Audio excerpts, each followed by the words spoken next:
这个快节奏的时代，失眠成了咱们中老年人的标配。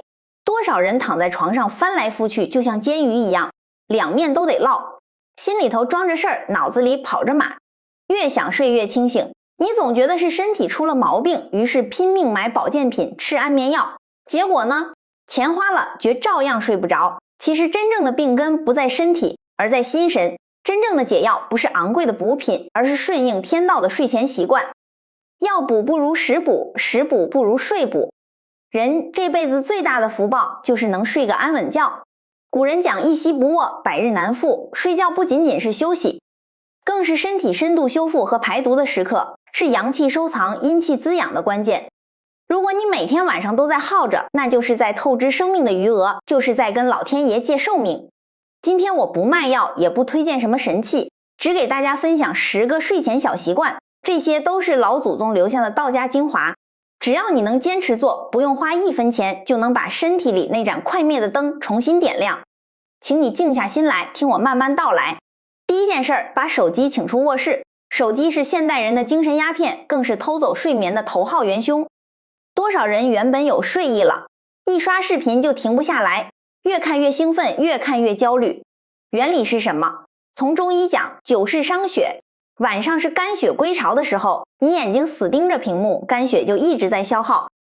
肝藏魂，肝血不足，魂就不安，魂不安觉，怎么能睡得踏实？很多朋友说我睡不着才看手机，其实你是看了手机才更睡不着，这是个恶性循环。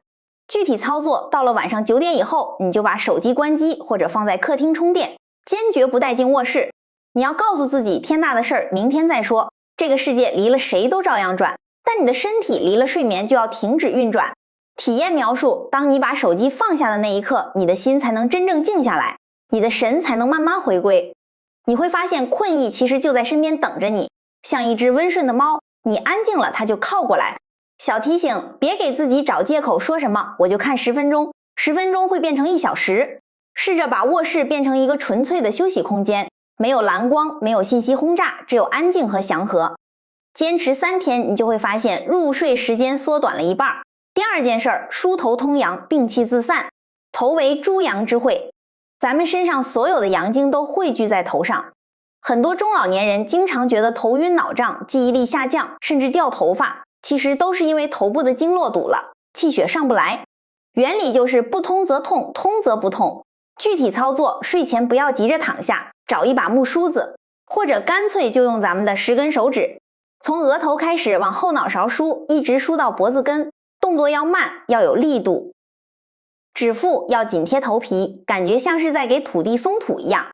你梳着梳着会感觉到头皮发热，甚至会有酸麻胀痛的感觉，那就是在通经络，那就是气血在流动。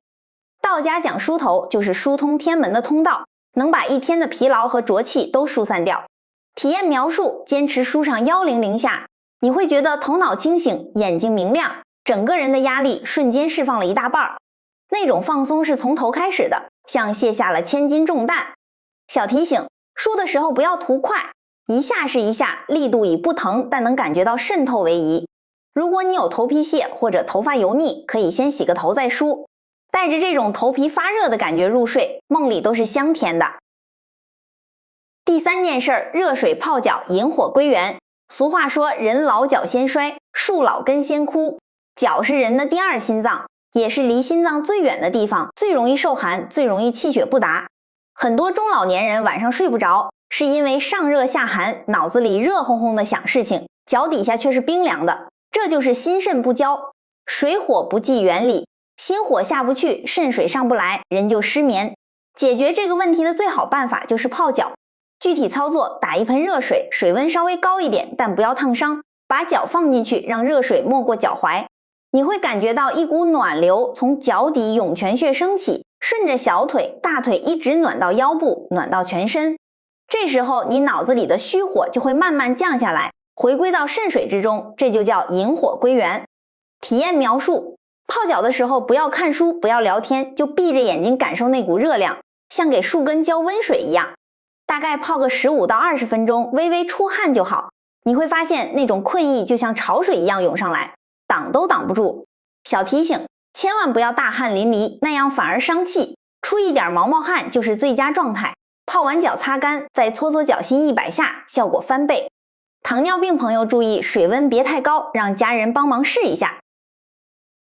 第4件事儿，推腹揉脐，调和脾胃，胃不和则卧不安。这句话你听过吧？现在的中老年人普遍都有脾胃虚寒的问题，晚饭稍微吃多点或者吃的油腻点，肚子里就胀气，顶得你睡不着。而且肚子是我们情绪的垃圾桶，很多愤怒、委屈、焦虑都积压在肚子里，形成了一个个硬结。原理，腹部是5脏6腑的宫殿，不通则气逆。具体操作，睡前躺在床上，双腿蜷起来，全身放松，把2手搓热叠放在肚脐上，先顺时针揉36下，再逆时针揉36下。动作要轻柔，带着意念去揉，想象着手掌的热量渗透进肚子里，然后用手掌根从心口窝往下推，一直推到小腹，把那些浊气、胀气都推出去。体验描述，你会听到肚子里咕噜咕噜响，甚至会放屁打嗝，这都是好现象，说明气通了。只要肚子软了，心也就宽了，气也就顺了，睡觉自然就香了。小提醒，揉的时候不要用蛮力，力度以舒服为准。饭后1小时内不要推腹，长期坚持不仅能助眠，还能改善便秘，减掉大肚子，是真正的内调法宝。有人推了1周，小肚子平了一圈，睡觉再也不翻来覆去了。第5件事儿，叩齿吞金，强肾固齿。牙齿是骨之余，肾主骨。牙齿好不好，直接反映了肾气足不足。到了咱们这个岁数，牙齿开始松动，怕酸怕冷，其实是肾气在衰退。原理，肾经濡养牙齿，叩齿能震动肾经。道家有一个不传之秘，叫叩齿吞金。具体操作就在你闭目养神的时候，把上下牙齿有节奏的叩击，先叩大牙，再叩门牙，最后是犬牙，一共叩36下。你会听到得得得的声音，这不仅是在锻炼牙齿，更是在震动头部的骨骼，能醒脑提神。叩完之后，舌头在口腔里搅拌，顺着牙龈转圈，这叫赤龙搅海。一会儿你就会发现嘴里生出了很多唾液，这在中医里叫金金玉液，是人体最宝贵的精华。体验描述，千万别吐掉，要像吞咽美食一样，分3口慢慢咽下去，意念送它直达丹田。这口津液能滋阴降火，能填补肾精，是最好的天然补品。小提醒，叩齿力度不要太重，轻叩即可，以免损伤牙釉质。如果你有牙周炎，先治病再叩齿，坚持做1个月，你会发现口干舌燥的毛病没了，牙齿也坚固了，睡觉也不盗汗了。第6件事儿，拉伸筋骨，脱掉僵硬。筋长1寸，寿延10年。白天的劳累加上年龄的增长，让我们的身体变得越来越僵硬。筋缩了，骨头就紧了，气血就流通不畅。原理，肝主筋，筋柔则肝舒，肝舒则魂安。你带着一副僵硬的躯壳睡觉，怎么能睡得舒服呢？具体操作，睡前不需要做剧烈运动，就在床上做几个简单的拉伸动作，咱们就叫懒人拉伸。比如双手交叉向上举，用力伸懒腰，把脊柱一节一节拉开，或者双腿伸直，用手去够脚尖，拉伸大腿后侧的膀胱经。再或者盘腿坐着，身子向一侧侧弯，拉侧腰。体验描述，动作不要追求标准，只要感觉到筋被拉开了，有点酸爽的感觉就行。配合着深呼吸，吸气的时候拉伸，呼气的时候放松。每一次呼气都想象着把身体里的酸痛和疲惫呼出去。当你把筋拉开了，气血就能顺畅地流到四肢百骸，身体就会变得柔软，像婴儿一样。小提醒，千万不要暴力拉伸，要循序渐进，感觉疼了就收回来一点。有腰椎间盘突出的朋友，弯腰够脚尖的动作要小心，可以改成躺在床上抱腿。这种柔软的状态是进入深度睡眠的最佳铺垫。第7件事，静坐调息，抓回乱飞的思绪。很多时候我们睡不着，是因为心静不下来，脑子像个菜市场，各种声音吵吵闹闹。明天吃什么？老王那句话什么意思？儿子怎么还不打电话？原理，心乱则神散，神散则寝不安。这时候你需要给自己5分钟的时间做个静坐。具体操作，盘腿坐在床上或者坐在椅子上，腰背挺直但不要僵硬，双手自然放在膝盖上，闭上眼睛，把注意力集中在自己的呼吸上，不要去控制呼吸，只是静静地观察它。吸气的时候知道自己在吸气，呼气的时候知道自己在呼气。如果脑子里有杂念冒出来，不要去对抗，也不要跟着跑，就像看着天上的云彩一样，看着它来，看着它走，这就叫观呼吸，是让心回家的路。体验描述慢慢的，你会发现呼吸变得深长缓慢，心跳也平稳了，那种烦躁感消失了，取而代之的是一种深沉的宁静。这种宁静也是一种能量，能修复我们受伤的神经，让我们从焦虑中解脱出来。小提醒，哪怕只做5分钟，效果也比你躺在床上翻滚1小时要好得多。刚开始做的时候腿麻腰酸很正常，可以在屁股下垫个枕头。每天坚持，你会发现自己越来越不容易生气，睡觉也越来越踏实。第8件事，轻柔按摩耳后，打开安神的开关。耳朵后面有一个非常神奇的地方，叫安眠穴，顾名思义就是管睡眠的穴位。它在耳垂后面的凹陷处，你用手指摸一下，如果那个地方有压痛感或者有硬结，说明你的睡眠开关堵住了。原理，安眠穴属于经外奇穴，直接作用于脑部的睡眠中枢。具体操作，睡前用大拇指或者食指轻轻地揉按这个地方，顺时针揉几十下，逆时针揉几十下，力度要适中，以感觉到酸胀为宜。同时可以顺带把整个耳朵都搓一搓，搓到发红发热。中医讲肾开窍于耳，搓耳朵就是补肾气。体验描述，当你的耳朵热起来的时候，你会感觉到一种莫名的放松感传遍全身，紧绷的神经一下子就松开了，就好像有人按了一下重启键，你整个人的状态就软下来了。小提醒，这个穴位不用太精确，大概在耳垂后面的骨头窝里就行。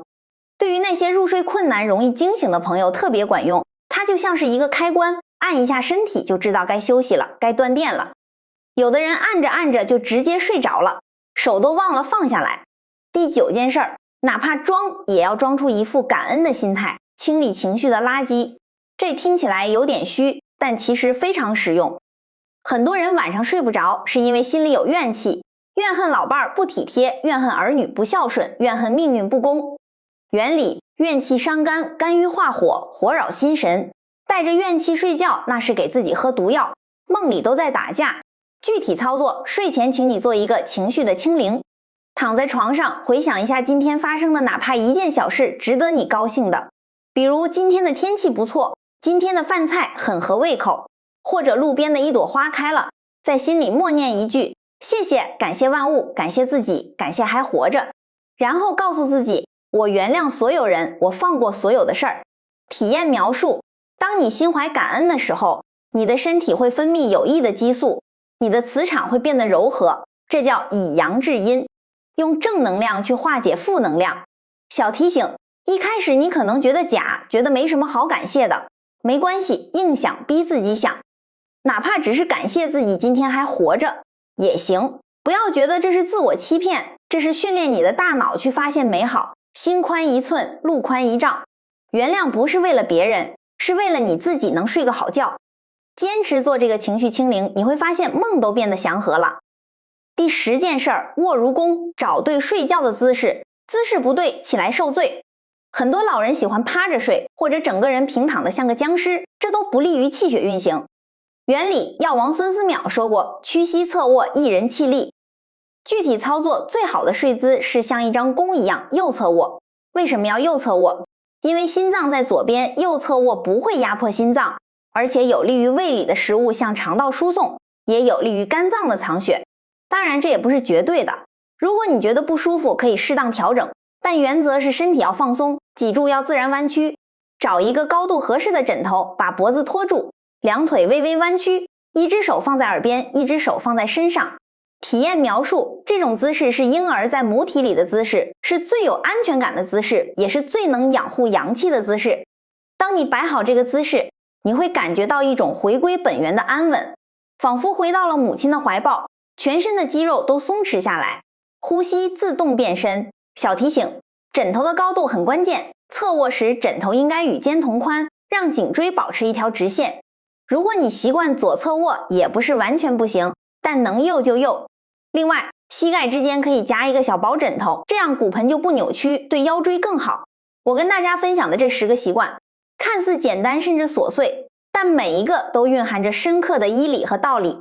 他们不需要你花大钱，只需要你花点时间，花点心思去关爱你自己。你不需要一下子把这10件事都做全了，那样可能会有压力，反而坚持不下来。你可以先挑2、3件最容易上手的，比如泡脚、放下手机、揉肚子，先坚持做起来，哪怕每天只做一点点，日积月累也会产生质的飞跃。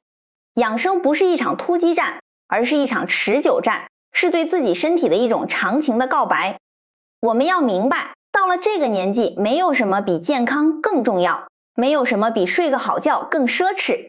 把身体照顾好了，不给儿女添麻烦，不给自己找罪受，这就是最大的成功，这就是最大的福气。从今天晚上开始，试着慢下来，试着按照我说的方法做一做，你会发现原本那个焦虑、失眠、浑身难受的自己正在慢慢远去，取而代之的是一个气定神闲、面色红润、精神饱满的新的自己。愿屏幕前的每一位朋友今晚都能卸下疲惫，心无挂碍，一夜好梦直到天明。如果您觉得我说的在理，请点个赞，或者在评论区留下一句好梦，让我们一起把这份健康的祝福传递下去。我们下期再见。